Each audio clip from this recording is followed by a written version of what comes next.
આજે વાલીની વાત કરીએ છીએ, વિદ્યાર્થીની વાત કરીએ છીએ, તો શિક્ષકોની વાત કેમ નહીં કરવાની? શિક્ષકોની વાત કરવી જ પડે. હું પણ એક શિક્ષક છું. શિક્ષણની વાત તમે કહો જ, કારણ કે સૌથી પહેલી જો કોઈ ભૂલ હોય બાળકના કેરિયરમાં, અને સૌથી પહેલી જો કોઈને જ્યાં ખ્યાલ આવતો હોય બાળકોના કેરિયર વિશે, તો શિક્ષક છે. આ શિક્ષકને બધી જ ખબર હોય છે કે આ બાળકની કેપેસિટી કેટલી છે. મા બાપને તો હોય જ, કારણ કે એના ઘરમાં રહે છે, પણ શિક્ષકને પણ ખબર હોય છે એની કેપેસિટી કેટલી છે. શિક્ષક મિત્રો બાળકને પ્રોપર ગાઈડન્સ આપો કે ખરેખર તારી કેપેસિટી શું છે, એની પ્રોપર સમજાવો કે એની કેવી રીતે ખરેખર મહેનત કરવી જોઈએ, એની લાઈફમાં એને કેવી રીતે આગળ વધવું જોઈએ. ઘણીવાર ઘણા બધા શિક્ષક મિત્રો પોતાના અંગત સ્વાર્થ માટે પણ બાળકોને ગેરકાયદેસર રીતે ગેરમાર્ગે દોરતા હોય છે.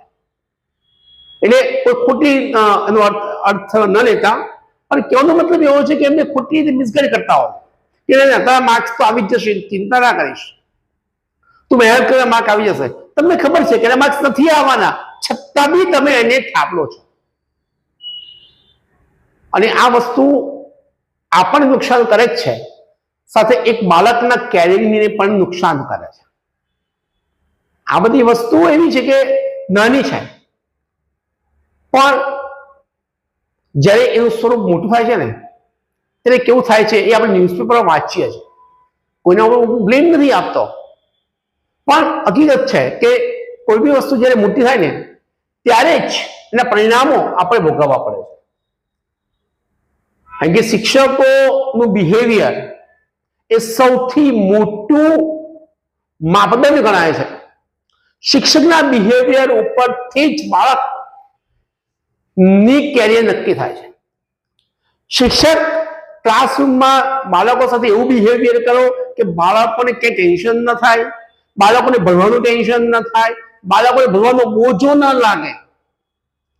જો આવી બધી ટેકનિક્સ જો શિક્ષક જ્યારે અપનાવતો હશે ને, સ્કૂલ અપનાવતી હશે, ટ્યુશન ક્લાસ વાળા અપનાવતા હશે ને, ત્યારે બાળક એક સારો બાળક બનીને બહાર આવશે.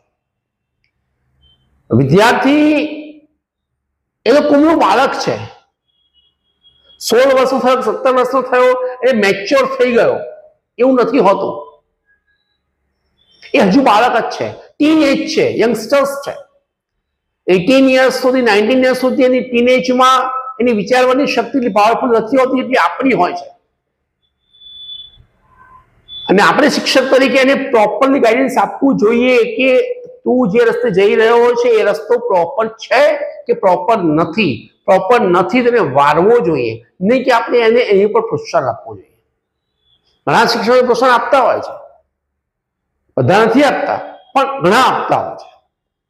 એમને ખબર છે કે એનું મારે રિઝલ્ટ નથી આવવાનું, છતાં બી એને ખોટી હોપ આપો છો, અને એ હોપના કારણે એ બાળકની કેરિયર બગડે છે. અને એ બાળકની કેરિયર તો બગડવા તેલ પીવા ગઈ, પણ એ આગળ જઈને ખરાબ આદતોનો શિકાર બને છે, કારણ કે એ હવે કશું કરી શકતો નથી, ખબર પડી ગઈ છે. તો વાલીઓ સાથે, વિદ્યાર્થીઓ સાથે, શિક્ષકોને પણ આજે એટલા માટે મેં કહ્યું છે કે આ ત્રણેય એકબીજાની કડી છે. વિદ્યાર્થી, વાલી અને શિક્ષક એક ટ્રાયેંગલ છે, અને આ જે ટ્રાયેંગલ છે એ ટ્રાયેંગલ જો પૂરો થાય તો જ સમાજનું બી સારું નિર્માણ થાય, સારો શિક્ષક પણ બની શકે, સારો વાલી પણ બની શકે, સારો વિદ્યાર્થી પણ બની શકે.